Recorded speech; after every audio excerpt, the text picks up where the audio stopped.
주님께서 여러분과 함께 요한이 전한 거룩한 복음입니다. 주님 영광 받으소서. 하느님께서는 세상을 너무나 사랑하신 아버지 외아들을 내주시어 그를 믿는 사람은 누구나 멸망하지 않고 영원한 생명을 얻게 하셨다.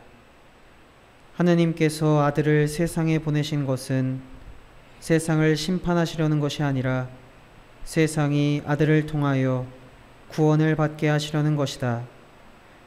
아들을 믿는 사람은 심판을 받지 않는다.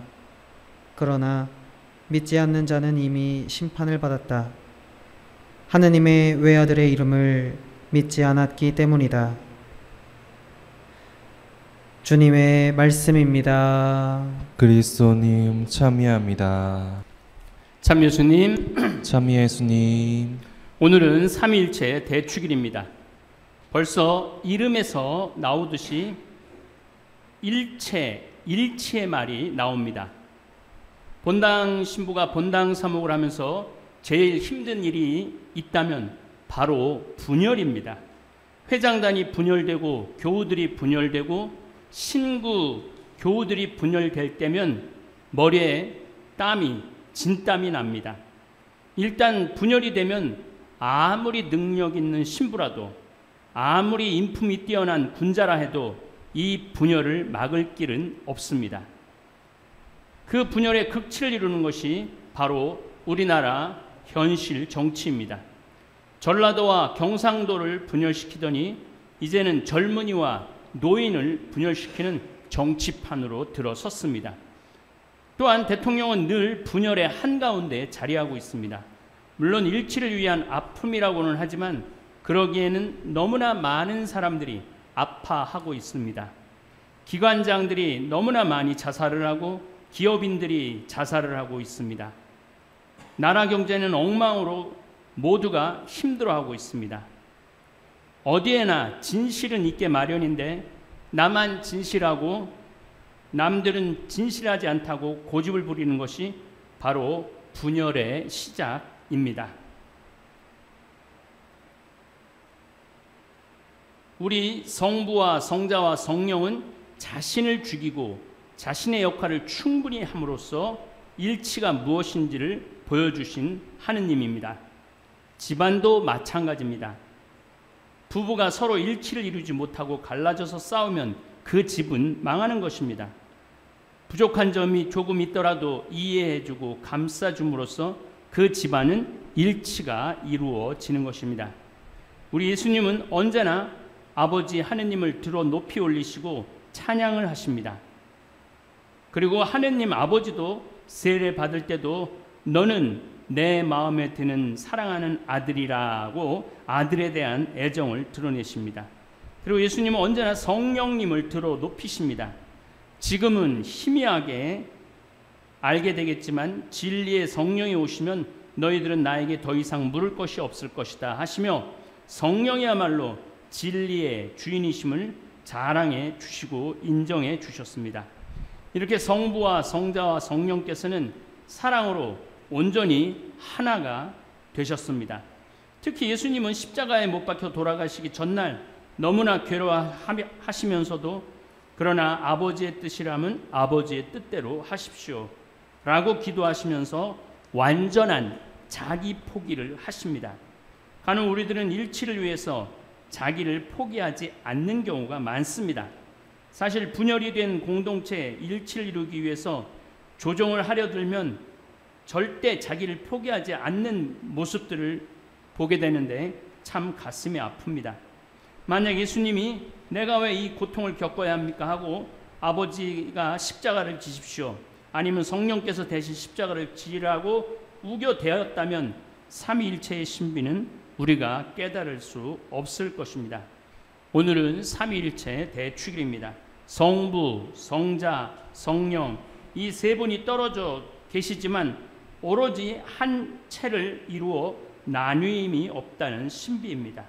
이 신비는 우리 교회에서 가장 알아듣기 힘든 신비라고들 이야기합니다. 그러나 우리가 이 알아듣기 힘든 신비임에도 불구하고 알아듣기 쉬운 방법이 하나 있습니다. 그것은 바로 사랑입니다. 사랑이 있는 곳을 생각해 보면은 사랑하는 사람들은 서로를 이해하고 하나가 되기를 원합니다. 떨어져 있고 싶지 않을 것입니다. 그리고 사랑하는 사람을 위해서는 자신의 목숨이라도 내어 놓는 것입니다. 내가 누구를 사랑한다면서 사랑하는 사람을 위해 고통을 기쁘게 지지 않는다면 그것은 사랑이 아닙니다. 사랑은 자기 자신의 고통을 겪더라도 사랑하는 사람에게 기쁨을 주는 것이 참다운 사랑입니다. 예수님은 아버지 하느님을 사랑하셨기에 아버지의 뜻대로 십자가에 아무 죄도 없이 죽으셨습니다. 예수님은 아버지 하느님을 우리가 상상할 수 없을 정도로 사랑하고 계십니다. 그래서 예수님은 사랑하는 아버지의 뜻을 목숨을 내던져서까지 실천을 하신 것입니다. 사랑은 분명 사랑하는 사람을 하나로 묶어주는 힘이 있습니다. 부모님들이 사랑스러운 자녀들을 보면 아이고 내 새끼 눈에 넣어도 안 아프다라고 말합니다. 눈이라는 것이 얼마나 예민합니까? 조금의 티만 들어가도 불고 씻어내고 난리를 치는데 그 큰 덩치를 눈에 넣어도 안 아프다고 말합니다.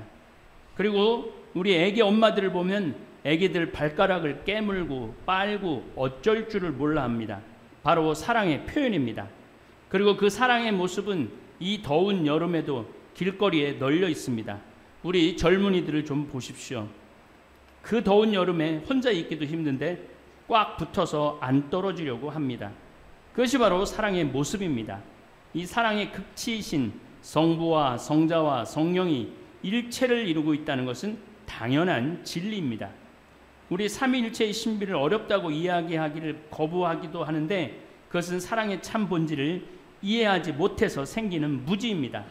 사랑은 둘을 하나로, 우리 모두를 하나로 만드는 신비한 힘이 있습니다. 바로 이 삼위일체께서 그 안에 내재한 엄청난 사랑의 힘으로 만들어내신 일이 바로 우리 인간 구원 사업이십니다. 하느님 아버지가 계획하시고 성자 예수님이 성취하시고 성령께서 완성해 가시는 구원의 신비는 오로지 삼위일체의 신비 안에서만이 가능한 일일 것입니다. 만약에 이 세 분이 조금이라도 분열을 일으켰다면 우리 인간 구원의 역사는 없었을 것입니다.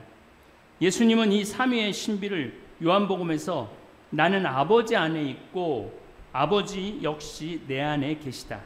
아버지와 나는 하나이다. 그러면서 성서 전편에서 예수님은 언제나 아버지 하느님과 성령을 높여 말씀하십니다. 요한복음 16장에서도 내가 물러나가는 것이 여러분에게 이롭습니다. 사실 내가 물러가지 않으면 협조자가 여러분에게 오지 않을 것입니다. 또 마태복음 28장에서는 예수님이 승천하시면서 말씀하십니다. 너희는 가서 성부와 성자와 성령의 이름으로 세례를 베풀라. 분명히 이는 삼위일체의 신비를 드러내는 말씀들입니다. 우리가 이 삼위일체의 신비 안에서 배워야 하는 것은 사랑의 신비입니다. 한번 태양을 한번 생각해 봅시다. 태양이 있고 햇볕이 있고 태양의 온기가 우리를 따뜻하게 해줍니다. 태양은 하느님이시고 이 지상으로 내려오신 햇볕은 성자이시고 따뜻한 온기는 성령이십니다. 여러분들은 태양빛의 따뜻한 온기를 눈으로 볼 수는 없습니다. 그러나 느낄 수는 있습니다. 이게 바로 삼위일체의 신비인 것입니다. 저는 우리 다볼사이버 성당이 삼위일체의 신비를 온몸으로 사는 사랑의 공동체가 되기를 주님께 기도합니다.